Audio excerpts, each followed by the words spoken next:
gentlemen, welcome to Más 58 English Special, episode number 14. Here we are trying out something new in English, and we're really nervous. Plus 58, by the way. Oh, plus yeah. 58, yeah. Yeah, but it doesn't have the same ring, though. I know, I'm just messing, I'm just memeing.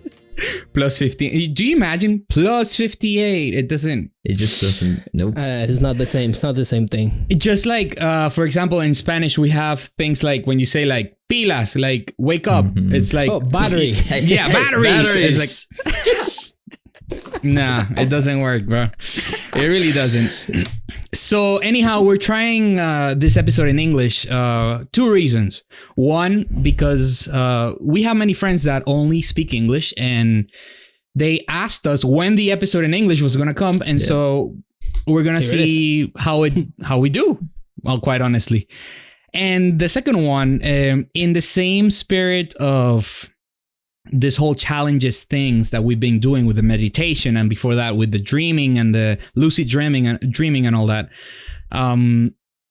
It's this idea behind seeking discomfort that Yes Theory, the channel, those guys have that philosophy of life, and it's, to me, I find it fantastic.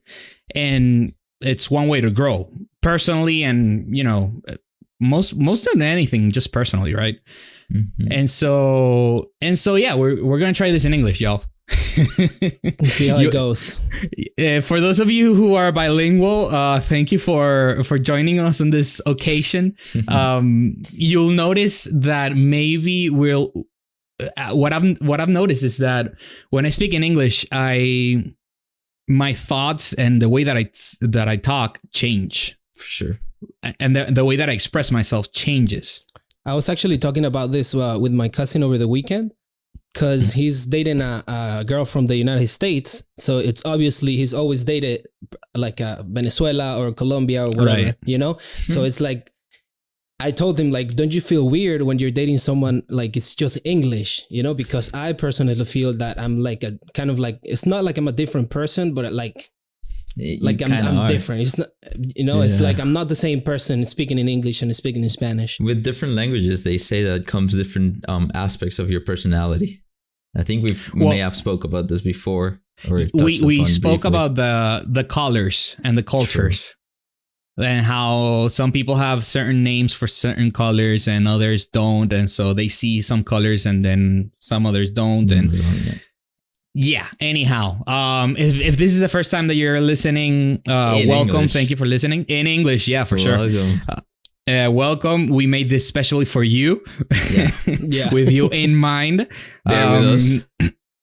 And if you really like this video, and if you really like us making these episodes in English, let us know. Leave us a like, share it. You know the whole deal. All right.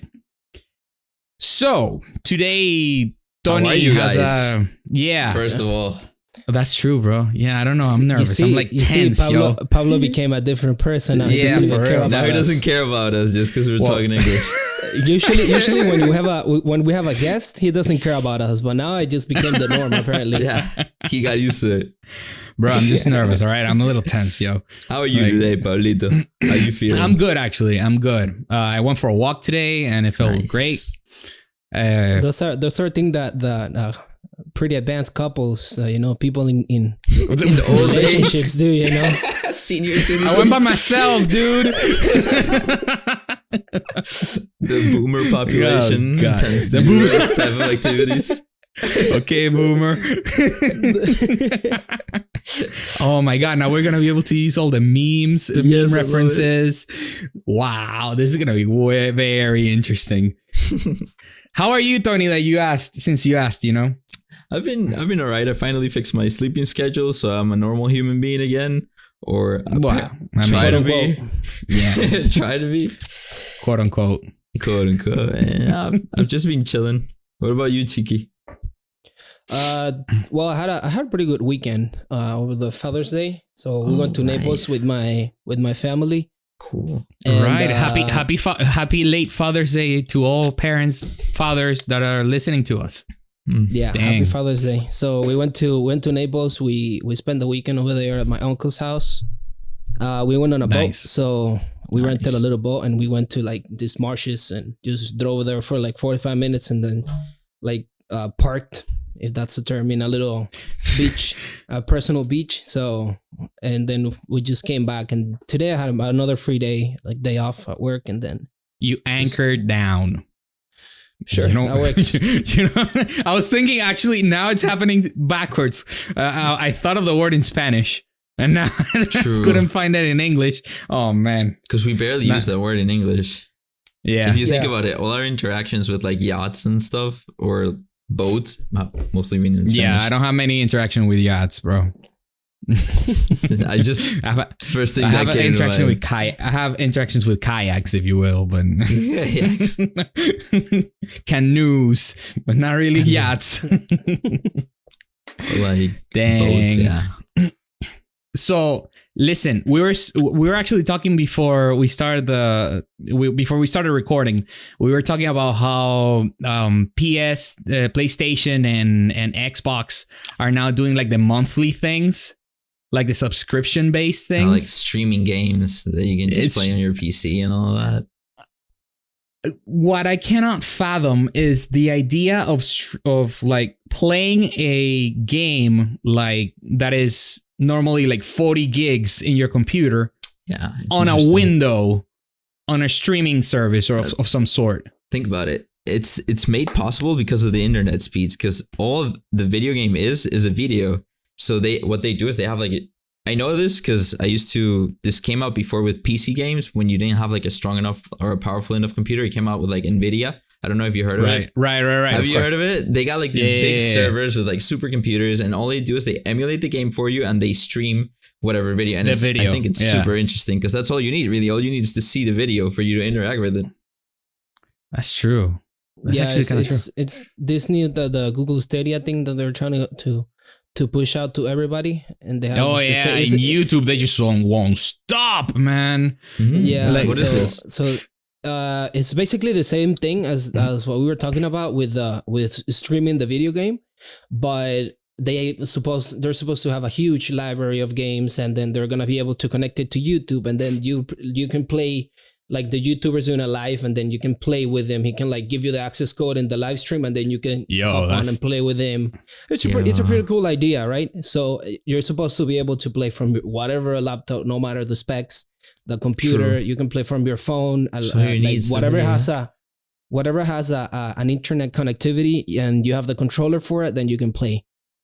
So it's supposed to be the next big thing on this gaming thing. I believe it because it's gonna end all consoles for sure. I mean, and it's gonna end the era of building your computer so that it runs an amazing game. It's gonna, you're gonna be running it somewhere else. You're just gonna be interacting with the feed per se. The only thing that I don't like about it is the possibility of lag. Yeah, that's why that's also I think it's Google that is pushing like Fiber One, I think they call it. Yeah, which is like a ultra super duper super powerful high speed internet. Super duper extra giga powerful. So that's also something that they're trying to push as well, also from Google. So it's a pretty interesting. fact. Google will, between Google and Disney, they're gonna buy the whole world. They already own us. Yeah. They already do, but whatever. So speaking of owning and secrets and all that, yes. Tony, what are we talking about today, bro? Oh wait, I got you. Yeah, boy. There we go. It's coming. Wait for it. All right, so I'm still waiting for the transition. Where is it? I already did it, bro. Listen. I couldn't hear it. My bad. You didn't hear it? No. Yeah. Do you hear it now? Yeah, we did. It was super low, but I heard it. Okay. My bad, guys. So today we're gonna be talking about a very interesting topic, one that I wanted to bring into all of you guys' attention, and maybe it's a positive that we decided to do this very episode in English because it's gonna reach a higher amount of people, a greater amount of audience. And that is the topic of unacknowledged or very deep defense projects. And we're going to delve a little bit more into that. But so black projects, in other words, like underground, under the radar, yeah. Unknown, underground, yeah. classified type of deal. Not necessarily legal per se. Because well, Tony wanted to talk about this for a while. And quite a long time now. So he sent us 2 videos. One which I got to watch, and then Chiki got to watch the other one. Mm-hmm. So like this is gonna be an interesting conversation. And go for it. So the first video is it's kind of like a prologue to the second video, because on the first video they explain a lot about what these unacknowledged projects are. They're basically born out of the secrecy that, or the interplays that go between parts of the United States or any government, really, like their defense mechanisms, like their armies, their secret intelligences, their like researches into military weapons and technologies, and these things that the public does not necessarily have what they call a need to know. So they tend to classify this information. And that's a beautiful term, by the way. The need to know. It's a very interesting one, right? Yeah. Because who determines me what I need to know? Exactly. And what I don't. Right. The video, by the way, the video is on Netflix. It's called Unacknowledged. Unacknowledged. That's it. By Dr. Stephen Greer. This is very interesting. So anyhow, he was a physician that decided to investigate about a lot of these issues, because when he was young, he saw a UFO himself. So he was like, yo, what are these things? I'm really interested. He really did it sort of like as a hobby. So he began gathering info about all of these underground, unacknowledged projects that had to do with extraterrestrial intelligence and all these secret findings that the United States, I say United States because it's the country where this is based on, has gathered in information but kept it really under the rug. And they've justified this keeping it under the rug as a matter of national security. So they hide these projects away, and they termed it unacknowledged projects because there's defense spending that comes from taxpayer money that goes into these projects, but they're not necessarily made public, and not necessarily the at all. Black budget, I believe it's called. I think there's trillions of dollars that spend on like security, like national security, that we don't really account for them. We don't really know where exactly they're going. There's no accountability of where this money is going. And not even us. It's actually who was it? Was it NSA, or I don't remember the government organization, but when they audited them, this was back in close to 9/11, and it was Bush and all this. When they audited them, and Bush wanted to put more money into defense and all this, and the army and the Navy and all this, they were like, we can't account for around 20% of our budget. It just mysteriously disappears, which has totaled to about $3.2 trillion. Take into account that America has the largest spending on national security. So 20% are the largest spending nation on national security in the world. It's basically a huge amount of money gone into projects that nobody knows what's going on in these projects. So today I'm bringing sort of like one branch of the project, because remember, this unacknowledged deal, it could be a conversation of its own, but sadly, it's only the prologue. It's only like the introduction, because I'm bringing one branch of unacknowledged projects, which is called the Secret Space Program, is what it is known for. There's many whistleblowers or many informants that have come out of this program, in which they detail that the United States and many other nations across the world are actually far more technologically advanced in terms of space exploration and extraterrestrial communications that they actually let the public know. These are some of the things that we're going to be getting into today. What's the name of the technology that Tesla made? Is it 0.0 point? 0 point energy. 0 point energy, for example. Colloquially known for. Exactly. Or it's like tapping into the energy of the void of time, space. And I didn't really understand how it works. But the point is that in theory, in these documentaries, they state that when Tesla died, or was killed or whatever. I don't really know the story of Tesla. I'll tell you a bit about that. It's gonna be very interesting. Super interesting story. His demise comes. Yeah. All right. I think that's a great starting point. Actually, I'm very grateful you brought it up. Oh well, I'm glad that I make you grateful, bro. Oh my god, who are these people that I'm speaking with? I don't know them anymore. Anyhow, the point is that the government, as soon as they know that Tesla dies in X name hotel, they storm in and take all the papers of his work. And in those papers, supposedly there is technology, there are blueprints for tapping into this source of energy in the world, in reality, pretty much, right? Basically free energy. Yeah, in other words, it's free energy because you're taking energy. I don't really know how it works, honestly. But the point is that we could we could stop using fossil fuels. That's it. I mixed them both at the same time. Fossil fuels. We could stop using nuclear energy, burning coal. Well, all this to use this technology, and it would be just free. Like it would jumpstart us into another era of technology, and yet supposedly we're being kept from it. Yes. Did I get that right? Very well, yes, indeed. Cool. Yes, awesome. So I just want to expand a little bit on a couple of things because I know nothing about this, y'all. And that's the thing. Like most people know very little about these things, and this is the good thing about making a podcast about this, that we can kind of spread the word, make more people become engaged, even if they say these people are full of crap talking about these crazy conspiracy theories, pretty much. But then you can go and look at it on your own, and maybe you'll be like, maybe there's a little bit of sense to this, maybe not, but we'll see.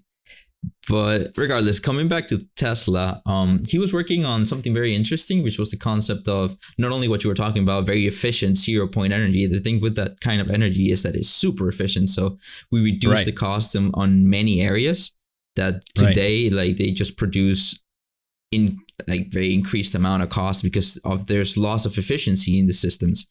Talking from an engineering perspective.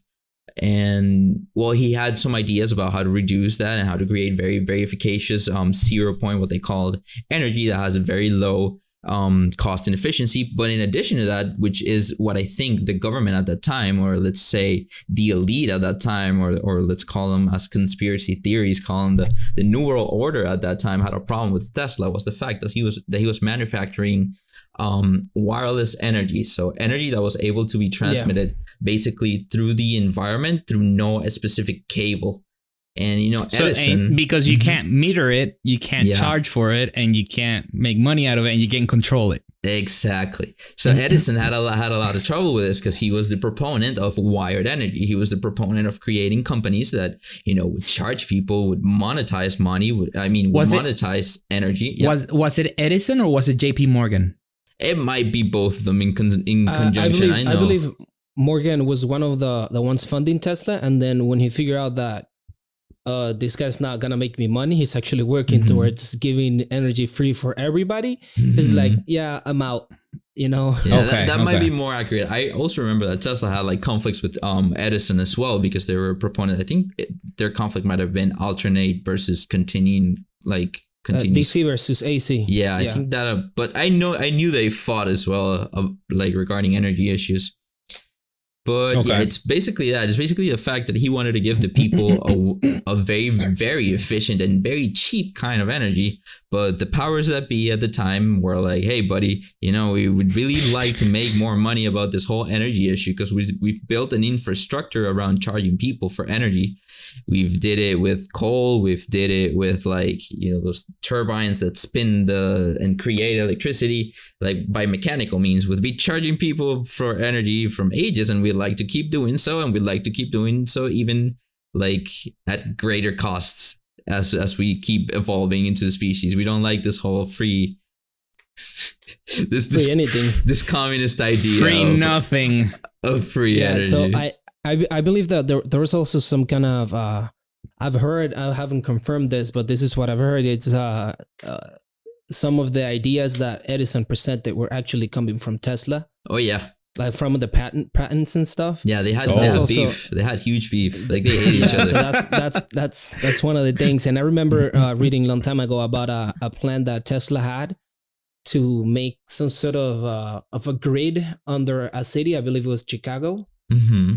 at the time, and making this grid, and with this grid, it's basically the wireless energy, pretty much. So making the whole town wireless in a way, Right. with energy and Yeah. like the light bulbs and all the kind Imagine of stuff. that. So, and also going a little bit more into like the defense kind of thing aspect of things. I've also, because I find Tesla a pretty interesting character. Yeah. I've seen some stuff about him. I actually have a book that I want to read, but it's pretty long, so I haven't. It's been there for that- years. You look Yeah. at it, it's like, someday. That's me with the Stephen Hawking's book, like the theory of everything. Like I want to read that Yeah. thing, but it's fucking huge. So I've seen that. Well, he invented the Tesla coil, Mhm. which is a pretty cool invention. He also had a plans of making like a barrier Right. in like the borders of the United States, like an invisible barrier, Look at that. like a dome kind of thing, like Yeah. The Simpsons. Uh-huh. Yeah. You know that movie, The Simpsons, that they're like That in episode, yeah, I a dome. remember. Yeah. Yeah. Well, yeah. he had plans of making something like that into the United States to protect the United States and the air, like the air traffic into the United States. Interesting. And he also developed plans for a death ray. Yeah, I was gonna tell you about that. Like he wasn't the saint that What? people make him to be nowadays. He was actually like a pretty disturbed individual. He had a lot of like psychological and personal issues. You know, as many smart people in the world, very high IQ people tend to have. They're really sometimes a little eccentric in their ideals. And this guy was creating a death ray because he was basically so fed up with rejection on so many avenues. Scientific community, you know, the people that would fund them, like they basically made life impossible for him. He was like, screw it, man. I'm gonna create this giant death ray, and I'm gonna I wanted to give you guys free energy, but now you're gonna get a death ray. You're all gonna die now. Oh my god. Oh, yeah. And I believe that, I'm not sure if like somebody killed him. I think he committed suicide. I'm not sure what it was. There's a little bit of controversy Like, around I'm his not death. sure what the actual story, like the story that official? they told to people. Yeah, the official story. I know. Like without a doubt that they killed him. Well, look it Without up. a doubt. Yeah, I know. I'm pretty convinced they killed him too, but I think the official story might have been OD or suicide. Let me see. It sounds So- a lot like Marilyn Monroe. Yeah. Oh. Anyhow, So- I So digress. basically, he dies, and then similar to what we were talking about, Hillary, the couple of episodes ago, Right. where just the room when all the emails got leaked, and the room that he had all the database, all the records of everything just burned down. Just that room, I don't know where. you know? Yeah. It's similar to that story. All the papers from Tesla got lost or stolen or taken by the government, and like his lab got like burnt up. Mhm. You know, everything he did was either taken or stolen or lost. Basically, most of his intellectual property was just like usurped Destroyed. from him. Completely Usurped. Yeah. Nice word, bro. So, hi guys, hear this. The story of his death is this: he was drunk, walking home drunk, and he got run over by a cab or something like that, and then he had like an injury, and then he never went to a doctor for it, and he died alone in a hospital room. Oh, nice. So yeah, he got run over by a cab apparently. Seems That's a pretty convincing story. Yeah, seems like a pretty credible. No, it really isn't. I wouldn't buy it whatsoever. so guys, hear this. He was unable to dodge a moving taxi cab, and his back was severely wrenched, and 3 of his ribs were broken. Oh no, they didn't beat him up or anything. It was just a cab that ran him over.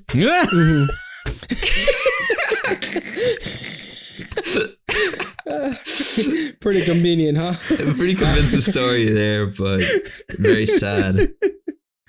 Jesus, man. So a lot of his anyhow, a lot of his ideas, a lot of his usurped ideas ended up becoming part of these unacknowledged secret access projects that the intelligence agencies of the United States and many other countries at the time, because there was also some part of it that was espionage, like some people stole these ideas, took it back to other countries, and they began experimenting with them in ways that the public was not aware of, basically resulting in the creation. There was also the incident in Roswell. I don't know if you guys are familiar with the Roswell flying saucer incident. I think it was 1934. Isn't that the first one that it crashes? Yes. And then there's like bodies and all that. And it's like, exactly. So that actually happened a little bit before Tesla's death. And I'm pretty sure it was 1934. So this UFO comes crashing down in Roswell. And at first there's like even military reports that they're saying, hey, this flying saucer came and crashed down in this town. And guess what happened next? Like 2 or 3 days later, the official story got edited and they said, no, it wasn't a flying saucer. It was a flying balloon. Those balloons that are powered by here it is. Actually, Wikipedia, that's exactly what it says. In mid-1947, a United States Army Air Force balloon crashed at a ranch near Roswell. So anyways, they changed the story to, but in the documentary Unacknowledged by Dr. Stephen Greer, there's a couple of officers that had a little bit of information because they come from the United States Armed Forces. They had a little bit of information about what happened with these. They recovered a saucer, they recovered creatures from the saucer, and they began experimenting with these technologies and experimenting with these crafts and these new power energies, and combining the knowledge that Tesla kind of paved the ground for with this knowledge from reverse engineering alien technologies. And they were doing all of this without the knowledge of pretty much any government official, without the need to know again. So even the president of the United States, that many people think, oh, hey, the president probably knows. So most of these things that are very, very deep, the president might not even know about them. He knows that there's funding for some secret things, but he might not even have the exact knowledge of what things. The clearance level, as they say. Exactly. Well, that's interesting. Yeah, exactly. The clearance level. Well, because, it's counterintuitive, but I get their point. If there is such a thing in all this, because I'm very skeptic about this whole thing. I love the documentary, but it was like, okay, but then again, we fall into the same thing of now I have to believe you. Exactly. I'm doing the same thing. In other words, it's really hard to find the truth in these things. So, but anyhow, they consider the president a temporary position, which makes sense. If you have something secret, you don't want every 4 years someone new to know. You don't want a newbie having to learn all these things, and then or a probie, actually, a probationary person there, a temp employee having access to this whole information, and then you can't control it after 4 years, or 8 or whatever. There. So I get the idea. I'm just not. So anyhow, it's interesting because you mentioned that because this happens with all of these topics, with all the conspiracies, with all these things, that for you to believe one thing, you have to believe a million other things, and that's challenging. You go down a deep rabbit hole, and that makes it very challenging. But if you think about it, it's not that different from what you currently know. The thing is that all the stories that you currently know, they have been fed to you since you were little. So you've been your whole life learning all of these million stories, and now they present you with a new one, which is the similar to all of them they've been teaching you for your whole life, and it's pretty easy to believe it. But if you go the opposite way, and you spend your whole life learning about these other realities that are present, even like what if they're true or not, If you spend your life learning about these things instead of what the official record says, then it's not that hard to believe. No. I'm not saying that it's hard to believe or not. It's just that you fall into the same fallacy is not the right word, but into the same tendency. You have to take someone's word for it. Yeah, exactly. Sometimes. You have to take someone's words for it. It can be either this many whistleblowers or it can be the government. It doesn't matter the side. The process is the same. The process of belief is the same. And so by that concept, since both processes are the same, then I don't see which one has more validity or other. You know what I'm saying? That's the problem that I fall into. In those cases, I like to look sometimes at whatever evidence might be present that could kind of paint a picture. So the fact that they first reported it as being a flying saucer and then later changed it makes me very suspicious. No, yeah, of course. There's some things that are bluntly obvious. Yeah, blatantly obvious. There's also like documents that have began to become. Look at me already messing up in English. Yeah, that have became unclassified. They have started to become unclassified. So, for example, there's an FBI document detailing. I think it was with Marilyn Monroe and that Unacknowledged documentary, the whole relationship between John F. Kennedy and then her, and the fact that this guy, John F. Kennedy, wanted to go against his national security agencies because he was against the fact that they were hiding from him all these unacknowledged projects. He wanted the public to know, and he felt that it's his responsibility to stand up to this tyranny, basically, because they were using our money to create projects that we were not benefiting from, but basically they were benefiting certain private interests or certain interests. This is JFK, right? Yeah. So that's the reason why he got, he got ran over by a taxi cab in the middle of the night. Yeah, so just just by hearing this last 45 seconds. Mm-hmm. You can understand how I personally believe that his assassination was done by the government itself. Me too, bro. I think if you ask most people, that's something that they can agree to. I think very few, and I hope I'm not pulling anyone's leg right now, but I think very few people actually believe the official narrative that he was killed by a crazy guy, because that crazy guy has been shown to have certain ties to the CIA itself, if I'm not mistaken. I'm not too sure about this topic itself. That the JFK's killer, I think he had some certain ties to the CIA or something like that. Somebody might correct me in the comments because I'm not too sure about this one. This one, I didn't investigate this one for this podcast. I was going to stick to the secret space program, but I think there was some kind of fishy thing going on there. Remember that this all of these things, they're pretty. Like some of the things that happened, they're like, oh, for example, the guy that killed them, supposedly, he got caught. And then when he was being transported to like the police car or like to whatever, they got, like somebody shot him. He got suicided, huh? No, while he was walking with like in front of everybody, somebody went out of the crowd and shot him. Huh. Why would you, like if you think about it, if you do that, then that person can testify and that person can say what really happened. It's so blatantly obvious in some sense. If that person killed them, that's the one that knows the truth, right? So if you interrogate them, you're gonna know the truth. But since that person didn't really exactly, so if that person gets killed by someone in the crowd amid all the sadness and all this stuff, then that's it. The person that killed them died. There's no more investigation to do. Very, very very unusual circumstances that surround this whole topic, and I think that is something else that, in addition to the evidence, it kind of helps me believe that there's something really going on beneath these lines. So following the train of thought with Roswell, after Roswell, they began experimenting, reverse engineering these technologies. There's also a whistleblower that has his own documentary. His name is Bob Lazar. He was an engineer that was hired to work in one of these maximum security laboratories on an actual retrieved spacecraft, or a crashed spacecraft.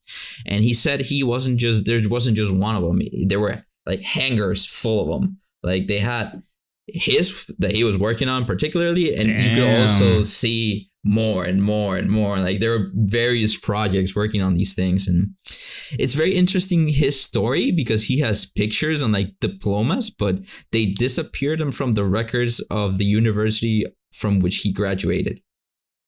So basically his graduation, the moment he was terminated and began blowing the whistle, basically the record of his life began disappearing. So nowadays he owns like a hardware store in the middle of nowhere or something like that, just trying to make a living, just because they basically destroyed all of his credentials, his reputation, all of his scientific credibility. They basically just ran him down and destroyed him. So if they do the same to me one day, you heard it here first.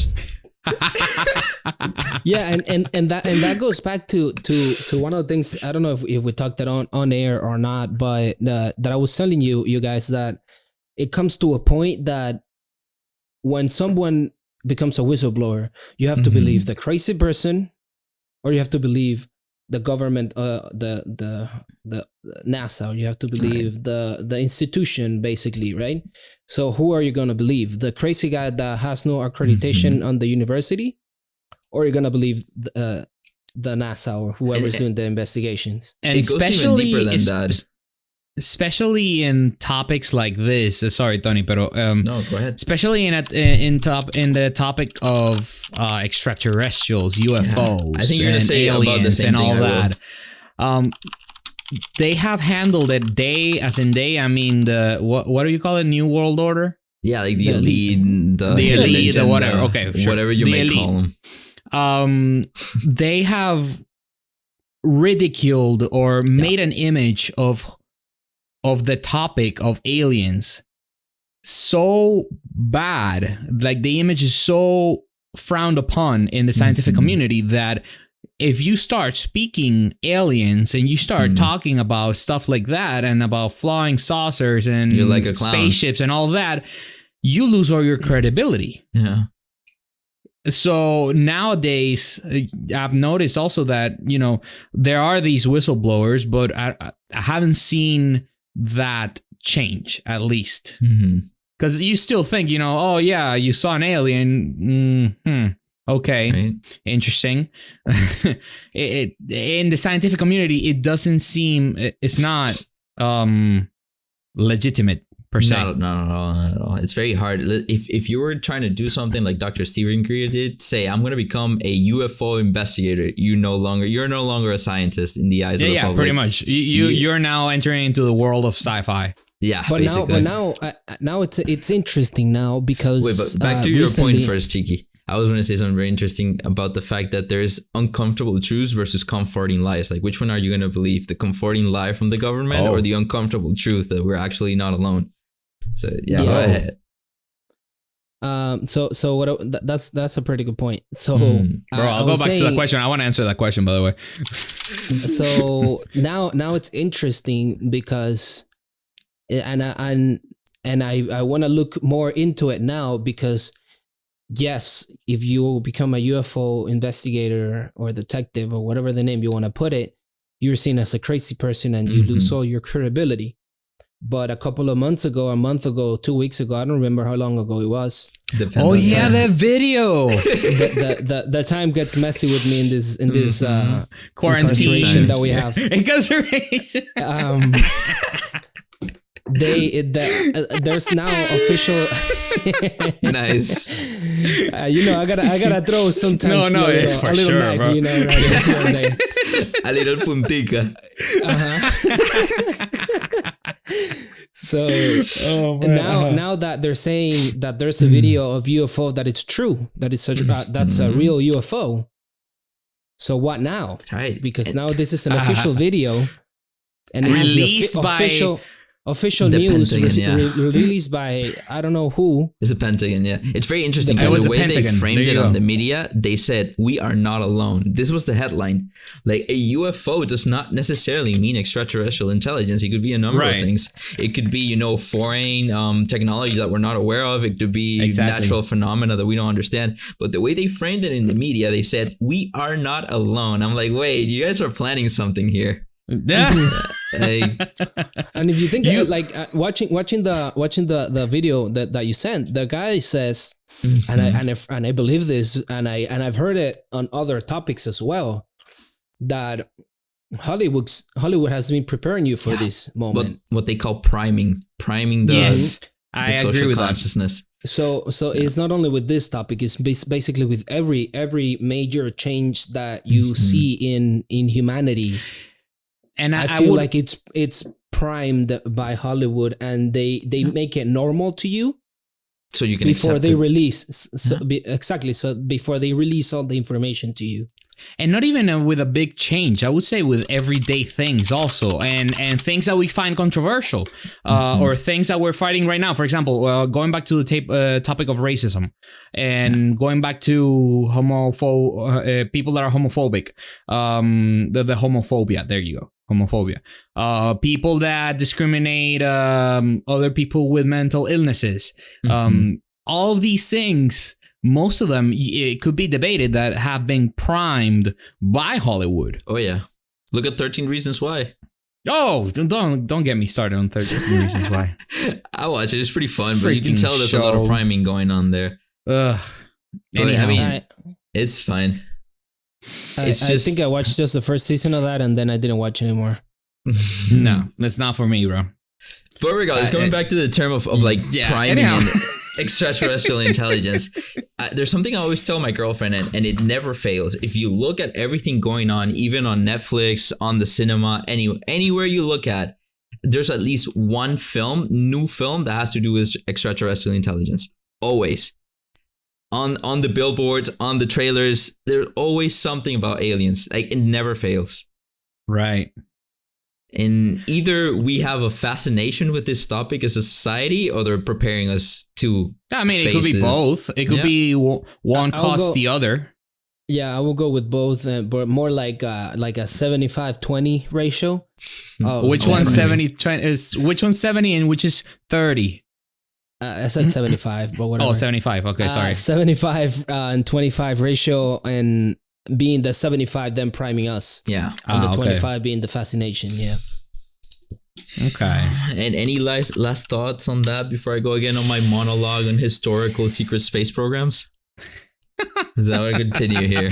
I want to move along. The question regarding the comforting truth, the comforting lie, or the hard truth. Yeah, we should explore that one. Yeah. I feel like that's a good question, actually. So that we don't make this episode like 3 hours long. How about we leave that question for the comments?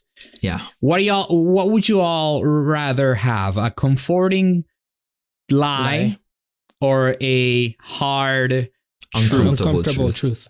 Hard and uncomfortable. Yeah, there you go. But you gotta be honest. Uncomfortable truth. You gotta be honest, yeah, or else there's no point in this. I don't want to see you all putting uncomfortable truths, because I'm not gonna believe half of it. No, actually, I'm a big believer on the lie. Most people, I say, will choose to be that, quite honest, yeah. This whole topic is fascinating, but fascinating in the same way that I could study dinosaurs, or the same way that I could study the stars or stuff. You know, it's not as I don't take it to heart. I know I now have it in my that it is a possibility, exactly. That there is a possibility. Okay, and I'll maybe be more skeptic about certain things, but I'm not gonna let it not ruin, but rather rule my life. Of course, that's my point in all of this not controversial conspiracies and conspiracy theories and all that. All right, well, moving back to like historical perspective, we were around 1934, 1937. We were talking about this time with the death of Tesla and the first alien crash in the United States. Well, it turns out the United States is not the only country that was developing these sort of technologies, because they were not the only country that had contact or crashes with these aliens. And it is said by this whistleblower called Corey Good that the first ones to actually get a flying saucer working were the Nazis in Germany around that time during World War II. Correct. They were doing a lot of unethical experimentations on all kinds of things. They called it the Bell or something like that, right? Yeah. There's even pictures of that bad boy. Right. It's like a flying tank. Imagine an alien ship with like cannons. It's crazy. It's freaking intimidating, yo. So by the official narrative, they never got it to work. But by the unacknowledged narrative, according to the reports of this guy, is the fact that they did get it to work, and they flew it, and they flew all of their these weapons. They flew it to Antarctica to kind of safeguard them there. They flew all of these technologies there, and then when they lost the war with Operation Paperclip, that the United States began importing all of these scientists, the United States began knowing of these things in Antarctica and began, launching their own operations, going there, trying to reclaim what may or may not be theirs, try to make some treaties with whatever Nazi parties were left alive in there, trying to, get their hands dirty with this matter. And turns out the extent to which the cooperation went was pretty far. They created a program in which they actually, supposedly nowadays, according to Corey Good, they have this whole institutionalization of people, that they actually take people. They train Big word, them. bro. Huh? Big word. Yeah, because it's a whole institution that they got, and it's a whole underground institution where they take kids that they identify as being like empathic kids. Yes. Intuitive empathic. Yeah. Intuitive empaths, yes. Oh, And just like Juli. Yeah, we that's had why Juli last episode, and she's an intuitive empath. That's why I jumped when she said what she was, because I had previous experience with this term from this guy, from Corey Good. I was like, oh shit, you're one of those. So you want to know why they choose intuitive empaths? It's because they came to the point of realizing, and this is going to be pretty far out there, but this is the explanation that Corey Good gives, which is the whistleblower. He says that it came to the point where these alien beings, some of those species actually look a lot like us, and they blend into society and they walk among us, and they can appear to be one of us. So they take these kids that are highly attentive to detail, and they take them on these missions because they are able to identify who is a true human and who is a member of an extraterrestrial race. And they are also better because of these open. It's kind of like this empathy allows them to have communication abilities with members of other races that are much higher, of somebody that's much lower on the agreeableness or openness scale. That's like a psychological trait of how open or closed you can be. Mm-hmm. These people with very high openness, they can engage with these other non-terrestrial beings in a way that is more effective, obviously with years and years of training, that is much more effective than any other regular ordinary human being with other psychological attributes because he may be more closed. He may have feelings of xenophobia versus the other person. There may be a lot of psychological things that, imagine how hard it's going to be to like actually have a big ass mantis alien in front of you and you having to communicate with this thing, according to like reports or whatever. They keep saying that. They keep saying the psychological warfare that these, going a little bit back to these flying ships. Saucers. Yeah, I really don't like that word, bro. Like flying saucer. It's like sauce. It's like, I think they did it to ridiculize it, and that's why we don't. It sounds kind of sounds weird. like sausage, also. So it's pretty interesting. Sausage. Anyhow, this whole notion of a lot of people having an issue with extraterrestrials existing or seeing them actually. I saw that on multiple occasions on the documentary, and I saw, now that you're talking about, imagine being confronted by an alien, so and how difficult that might be, and I just wonder if it truly would be as difficult as they sell it, or maybe it'll be more like I don't know, more intuitive, more like you're still another human being, not human, sorry, but you're another being. That's how difficult it is right there. Like you could be considered, I could see you through my eyes as an animal pretty much, because that's my conception of, I mean, it might be totally wrong, but that's the little square where I would put you in my mind at first, until I completely understand that the new knowledge that I'm getting about. You know what I'm saying? Also, we are kind of young, and we have been primed all our lives with extraterrestrial, imagery. So we may be more open than somebody that's a little bit more old school and has more closed-mindedness towards these topics. To somebody, it may be such an emotional shock that they might shut down. And I'd be willing to venture that even to me and to you and to Chiki and to us right now, if we actually see an alien standing next to us, we would go into such shock that we would probably not remember the encounter because of how traumatizing it would be. be. I don't think it would be such a very easy thing to, just adjust like, oh yeah, here's my friend the reptilian. He's just 7 feet tall, scaly dude. I don't think it's going to be that easy. I think it's going to be more along the lines of, holy fucking shit, what is this? I'm going to pass out right now. Yeah, and also, you know what I find interesting now that you say about some of them being similar to us and maybe even looking like us. So there's a possibility that they are shapeshifters, for example. Yeah. So and that's something else that intuitive empaths pick up on. That's also why they pick them. So I find that interesting because we like when you think of an alien, you think either a big head, green little thing. Yeah, you think Hollywood.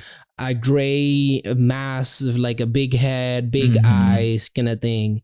And I find that interesting because we're getting this image from Hollywood, which it's the worst thing ever in my opinion. Right.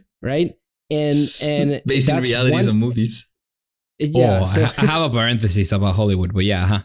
So they're making you believe that it's one thing when in reality it might be the complete opposite thing. So in reality, when you encounter one by chance, just walking around, you have no idea that whatever you encounter, it's an alien. You know? We go back to the concepts. You might not even know. You might call it Bigfoot. Yeah. Yeah. You might call it El Chupacabra. You never know. Yeah. Jesus. You might call it the Abominable Snowman. You never know. Here's the power of Hollywood. Do you know that if you actually shoot fire against with a gun against a tank of gasoline, it will not explode? For example, or a tank of ethanol, or is it ethanol? Propane. That's the one. Propane tank. Propane too. It won't actually. And here's another myth: when someone gets shot, you don't get pushed back. Wait, there's really? another not myth even from with a Hollywood. Shotgun. I mean, maybe with a shotgun. I mean, maybe with a shotgun, but we're talking handguns here. Oh yeah, no, bro, come on. Not. Yeah, definitely come not. on, man. Come on, bro. But you see it in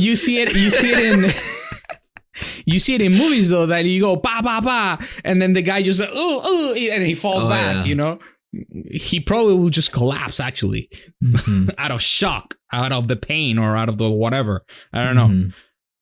Going back again to saying that I've never been shot, so I don't really know. So.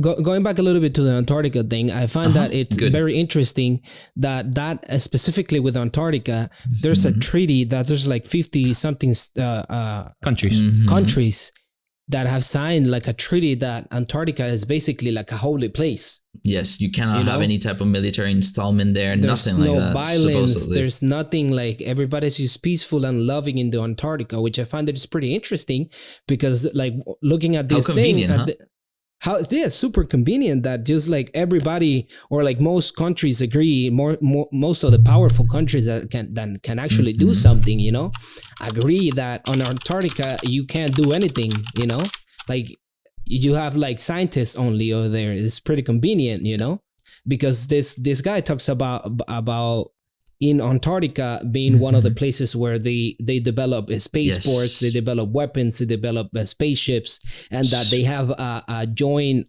effort with the extraterrestrials.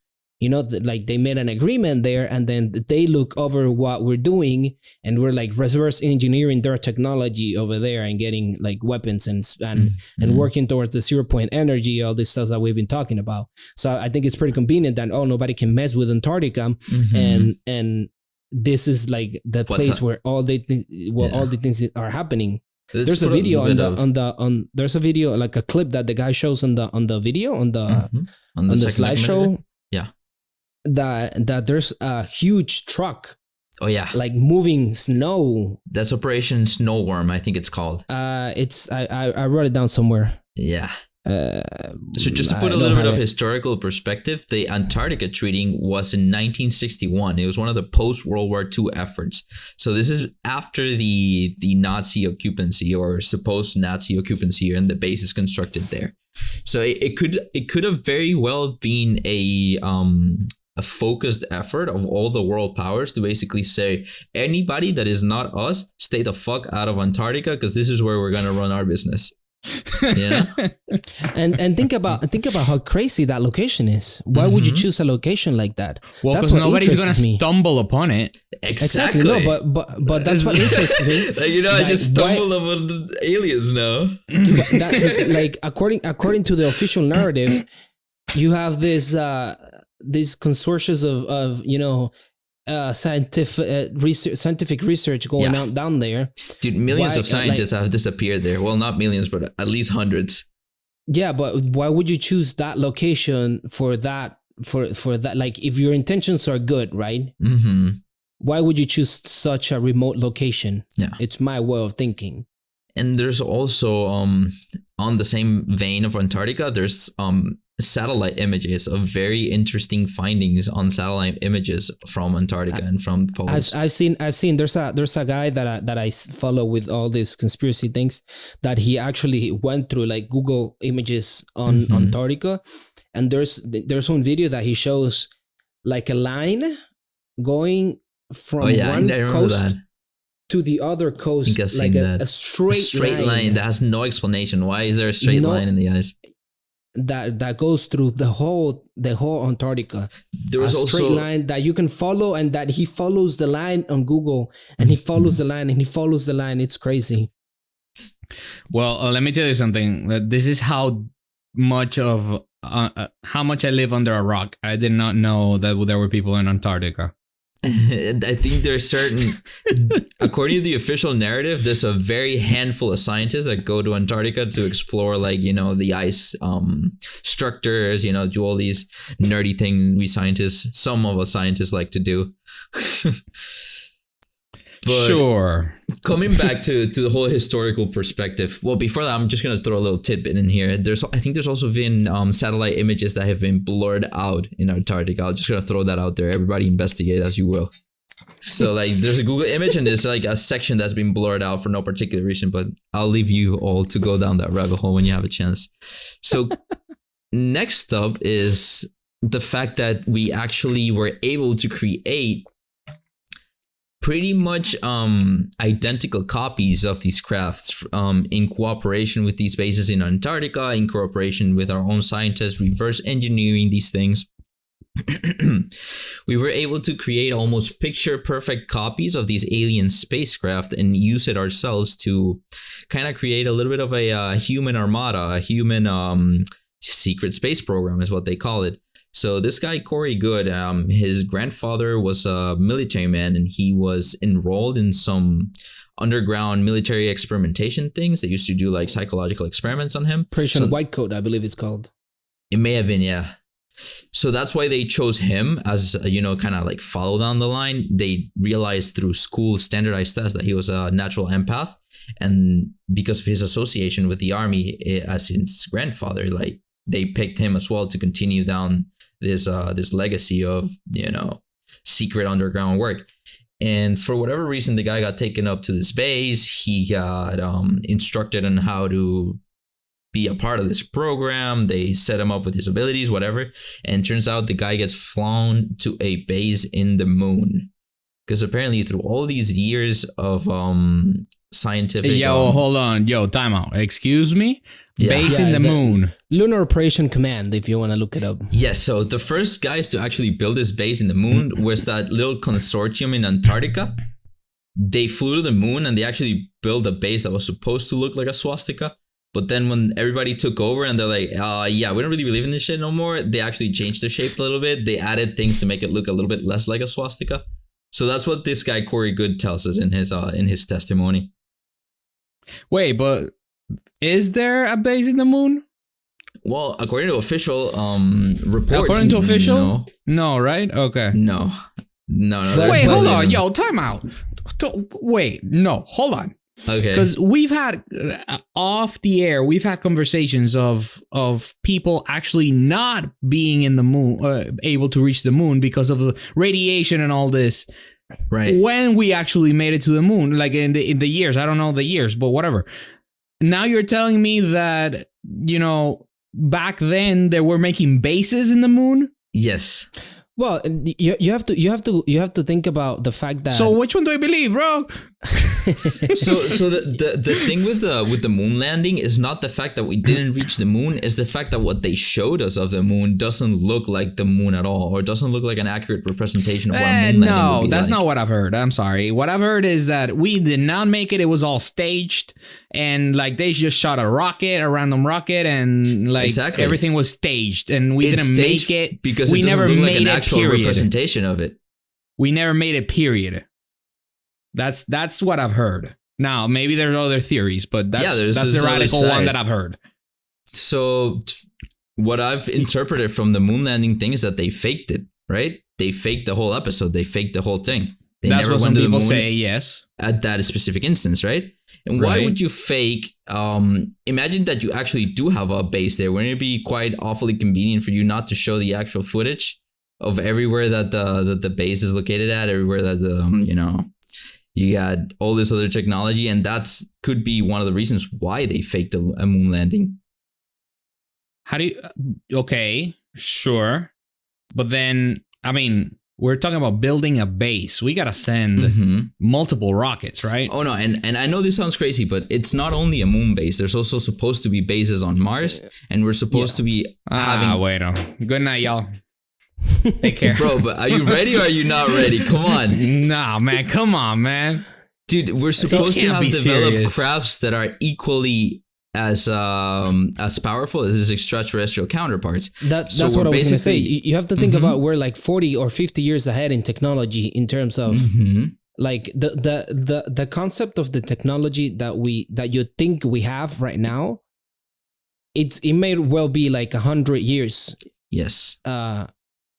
Older or whatever, I don't know the term. Sure. That we're supposed to have. We're stuck in the antiques. Sure. It's stifled. Look at the car, dude. It's basically the same engine optimized by a factor of 0.1 every year.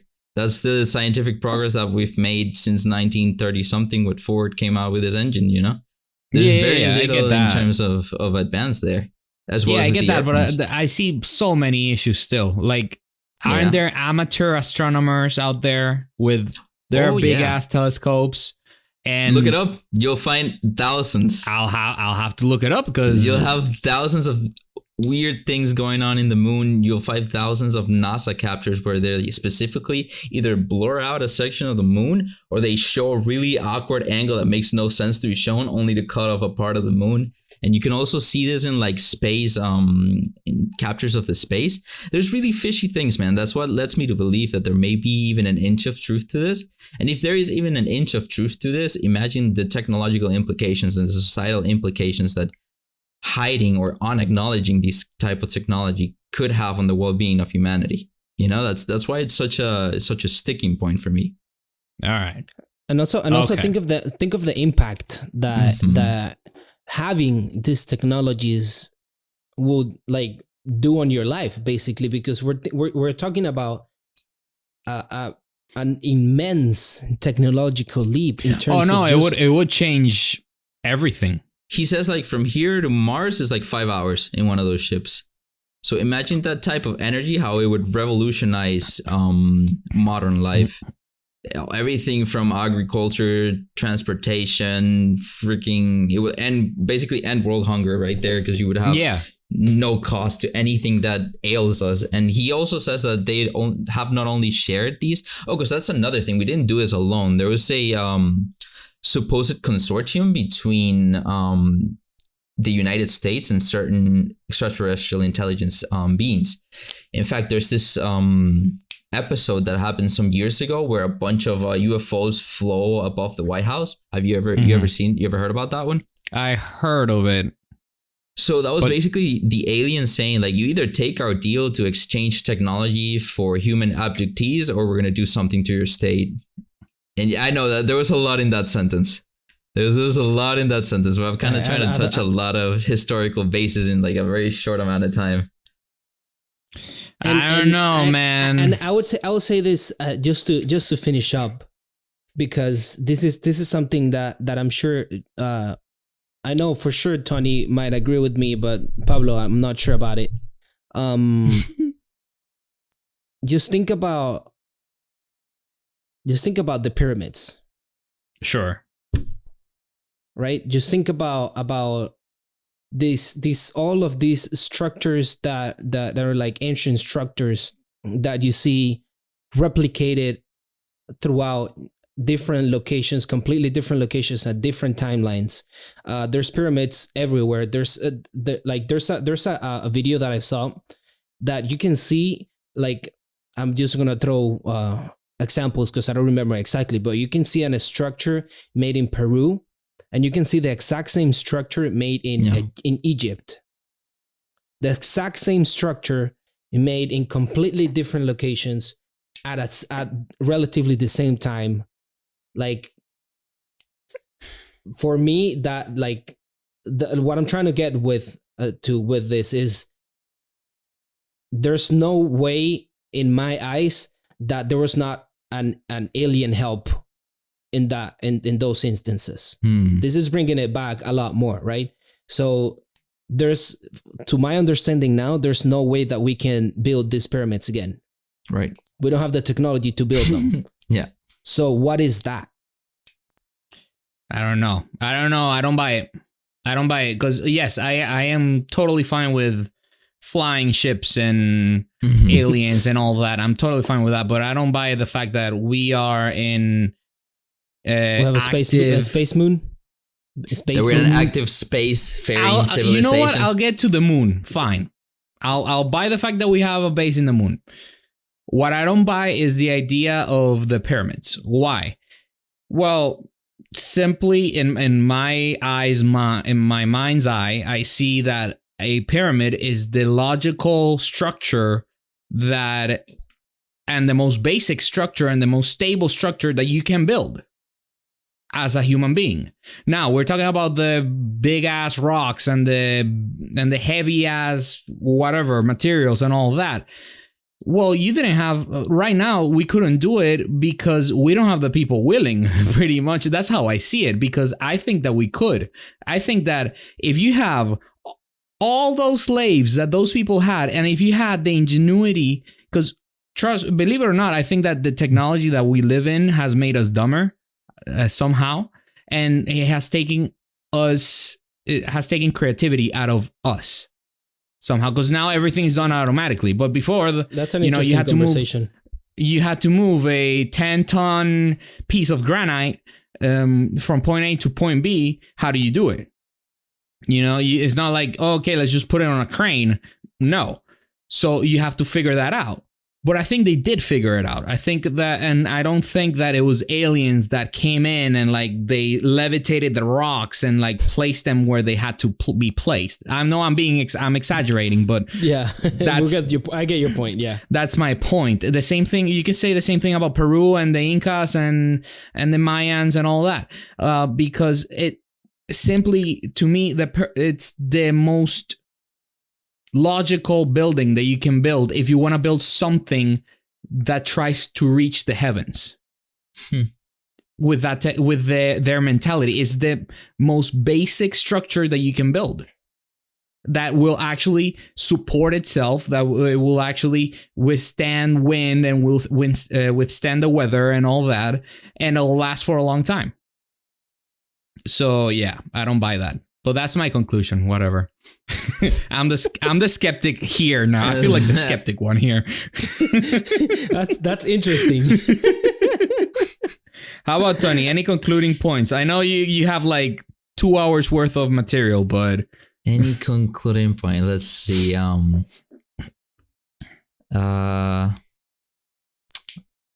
Your thoughts, man. Do you think we made it to the moon? Yes or no? Oh, I don't know, man. Come on. I'm phrasing. Okay. Remember, it's in English now, so yeah, phrasing in English. I'm trying to organize. So, according to this whole idea and this whole historical perspective and everything that I've seen from the Unacknowledged documentaries, I find it hard to disprove the fact that it may be possible. And that is enough for me to advocate for more transparency in the unacknowledged fundings. Just the fact that it is so obscure that I cannot disprove this is a complete nutso conspiracy theory makes me think that there's something wrong in the way that we're handling our Secret Service spending, and that we should be more clear. Oh, don't get me wrong. I agree with that 100%. I think that this should be out in the open and let the world, if the world's going to fall in chaos, it will eventually, period. That's it. It will come out at some point. Well, I do agree that there's certain things because of like current conflicts that need to be like, how do you call it, under the table? Like, I don't know if you got like some secret intel on Russia. Sure, but I mean, it has to be legitimately under the table. Exactly.